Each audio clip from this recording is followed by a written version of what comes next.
पेड़ों की समस्या। अम्मा और वृक्ष की कहानी। एक बूढ़ी अम्मा बहुत दिनों बाद अपने बगीचे में सैर करने गई। वहां पहुंचकर अम्मा ने देखा कि सारे पेड़ पौधे मुरझाए हुए हैं। अम्मा बहुत चिंतित हो गई। उसने इसकी वजह जानने के लिए सभी पेड़ पौधों से एक एक करके सवाल पूछने लगी। पहले अम्मा ने अशोक के वृक्ष से पूछा कि तुम मर क्यों रहे हो? क्या तुम्हारी देखभाल में कोई कमी हो रही है? अशोक के वृक्ष ने कहा, नहीं अम्मा, मैं मर रहा हूँ क्योंकि मैं देवदार के वृक्ष जितना लंबा नहीं हो सकता। अम्मा ने देवदार की ओर देखा तो उसके भी कंधे झुके हुए थे, क्योंकि वह अंगूर की भांति फल पैदा नहीं कर सकता था। अंगूर इसलिए मरी जा रही थी कि वह गुलाब की तरह खिल नहीं पाती थी। अम्मा थोड़ा आगे गई तो उसे एक पेड़ नजर आया, जो निश्चिंत था, खिला हुआ था और ताजगी में नहाया हुआ था।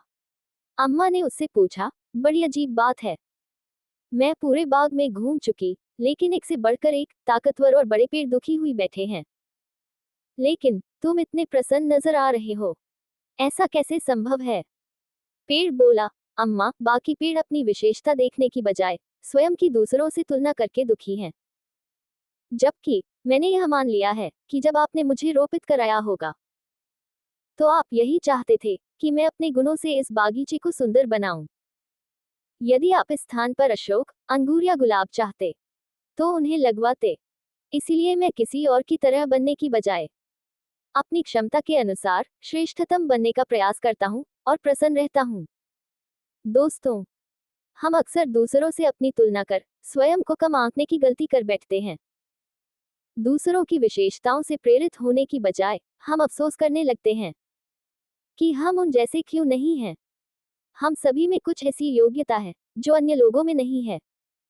जरूरत है तो सिर्फ उसे पहचानने की और उस गुणवत्ता को और विकसित कर अपने क्षेत्र में सफलता प्राप्त करने की। अगर हम यकीन कर ले कि हम सफल हो सकते हैं, तो इससे दूसरे भी हम पर विश्वास करने लगते हैं। इंसान की सबसे बड़ी कमजोरी खुद का मूल्यांकन कम करने की होती है। हमें अपनी कमियां पता होना अच्छी बात है। इनसे हमें ये पता चलता है कि हमें किस क्षेत्र में सुधार करना है। हमेशा अपने गुणों और अपनी योग्यताओं पर ध्यान केंद्रित करें। ये जान लें, आप जितना समझते हैं, आप उससे कहीं बेहतर हैं। बड़ी सफलता उन्हीं लोगों का दरवाजा खटखटाती है जो लगातार खुद के सामने ऊंचे लक्ष्य रखते हैं, जो अपनी कार्यक्षमता सुधारना चाहते हैं।